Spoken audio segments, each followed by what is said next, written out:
నాడు యూనివర్సిటీ మంచి భవిష్యత్తు కోసం తెలుగు విద్యార్థులు ఇష్టపడే యూనివర్సిటీ. మీకు జ్ఞాపకం నుంచి ఫోన్ వచ్చిందా? లేదు.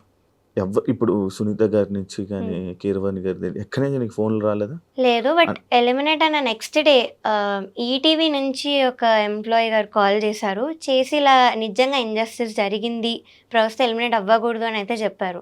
ఇది ఒక్కటే కాల్ వచ్చింది, ఇంకేం రాలేదు. మేబీ ఆ కాల్ వల్ల నువ్వు ఈ వీడియో చేయాల్సి వచ్చిందా? లేదు, నేను ఎలిమినేట్ అయినప్పుడే డిసైడ్ అయ్యాను. ఐ మీన్ ముందు నుంచి నాకు ఉండింది క్విట్ అయిపోవాలి, నేను ఈ షో ఎక్స్పోజ్ చేయాలి అని.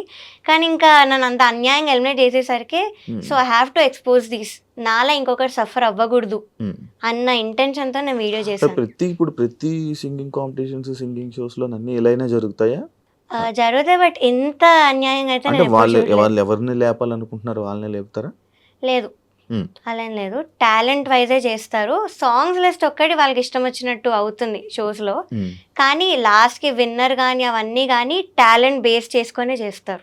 అక్కడ వాళ్ళు ఏం చేయలేరు. ఓకే, నీకు బాడీ షేమింగ్ జరిగింది అని చెప్పి అది ఎవరన్నారు నీకు? నిన్ను ఎవరన్నారు?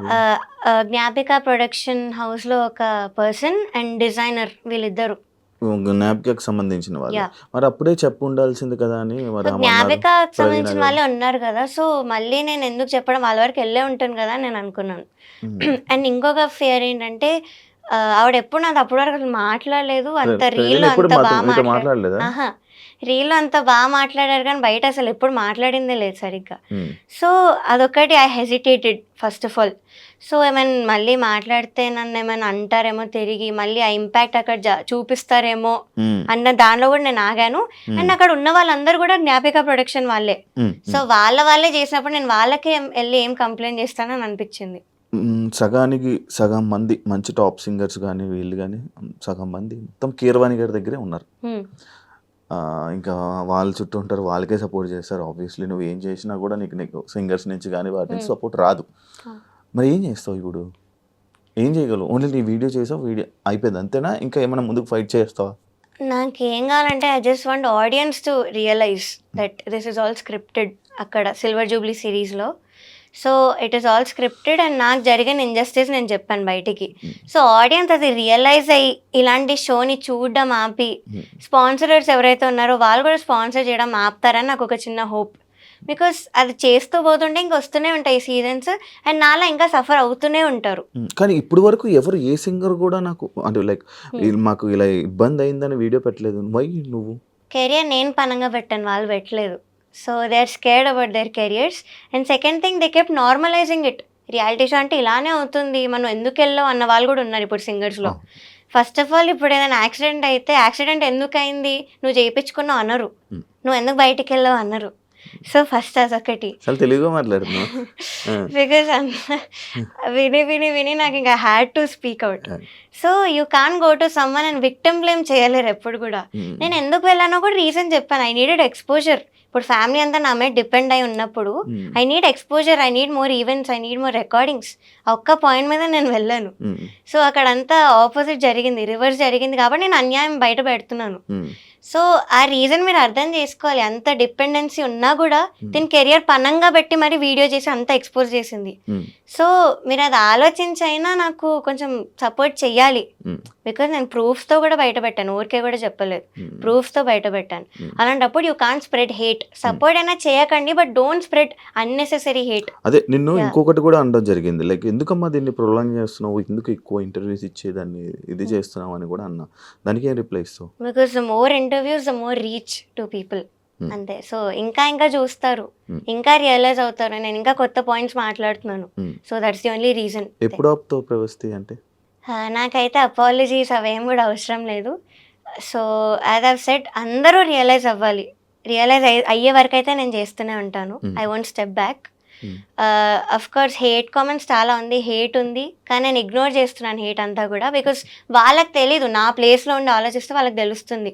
వాళ్ళ పిల్లలకి కానీ వాళ్ళకి తెలిసిన వాళ్ళకి కానీ ఎప్పుడైతే ఇలాంటి ఎక్స్పీరియన్స్ అవుతుందో అప్పుడు వాళ్ళు కూడా స్టాండ్ తీసుకోవాలని. పేరెంట్స్ కూడా అందరికి ఫోన్లు చేసి ఏదో మాట్లాడుతున్నారంట, ఏం మాట్లాడుతున్నారు? అంటే విన్నాను ఇలా పేరెంట్స్ మాట్లాడి న్యూస్ ఛానల్స్కి ఇలాగా చెప్తున్నారని. దట్ నాకు అంత పర్టికులర్గా తెలియదు ఏంటని.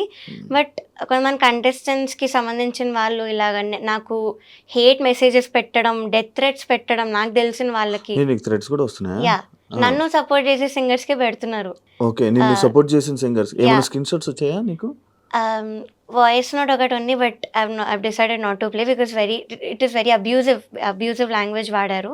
సో నన్ను వాళ్ళని ఇద్దరిని.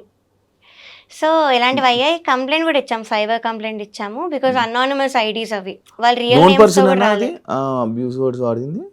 యా అంటే కంటెస్టెంట్స్కి సంబంధించిన వాళ్ళు they claiming to be a fan, కానీ ఫ్యాన్ అయితే ఫేక్ అకౌంట్ నుంచి ఎందుకు వస్తారు, ఇదొకటి.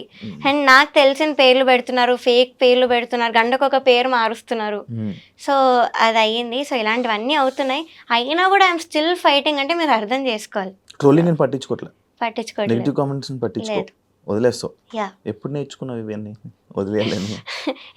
ఇప్పుడు అలవాటు చేసుకుంటున్నా.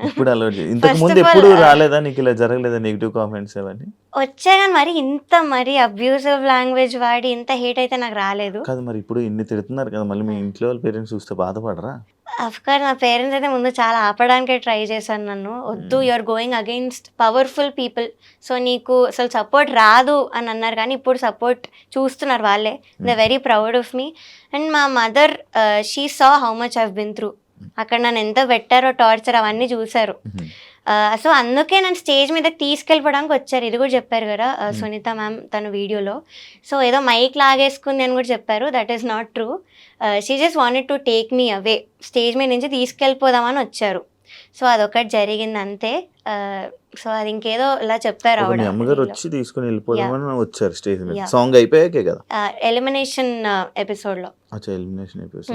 ఎందుకు వీళ్ళు చేసిన ఎంత అన్యాయం, నువ్వు ఆ ట్రాఫీ సర్టిఫికేట్ కూడా ఎందుకు తీసుకోవాలి అన్నట్టు నన్ను తీసుకెళ్ళడానికి వచ్చింది మా మదర్.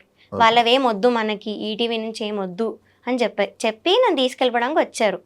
సో అప్పుడు ఆవిడ ఏదో మైక్ లాగేసుకుంది, వాళ్ళ మదర్ ఏదో శాపనార్థాలు పెట్టేశారు అన్న వేలో మాట్లాడారు. So that is not true. Footage కూడా నేను రిలీజ్ చేయమని అడిగాను, అన్ఎడిటెడ్ ఆ డేట్తో మీరు ఫుటేజ్ రిలీజ్ చేయండి అని కూడా అడిగాను.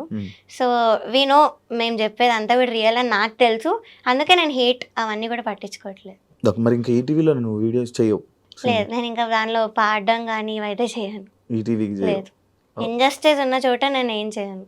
గత 3 రోజులు మొత్తం అంతా ఒక డార్క్ సైడ్ ఏదైతే జరుగుతుందో దాని వెనక వాటి గురించి మనం మాట్లాడాము. అంటే ఒక పాజిటివ్ వేలో ఏమైనా చెప్పాలనుకుంటుంది? యా, పాజిటివ్ సైడ్ కూడా డెఫినెట్లీ ఉంది. నేను మొన్ననే స్టోరీ తమన్ సార్ గురించి పెట్టాను. ఇలా నన్ను బ్రో మూవీలో పాడించారు ఆయన బ్యాకింగ్ వోకల్స్లో. సో అది నేను 6-7 డేస్ వెళ్ళాను కంటిన్యూస్గా. సో అక్కడ చాలా బాగుండింది, ఆ వైబ్ కానీ ఎంత బాగా చూసుకున్నారు. Everything was very very well. Timings కానీ, ఆ రికార్డింగ్ జరిగే ఆ ప్రాసెస్ కానీ వెరీ వెరీ పీస్ఫుల్ ఉండే. ఎక్కడ కూడా కొంచెం టెన్షన్ అని కానీ ఎక్కడా లేకుండే.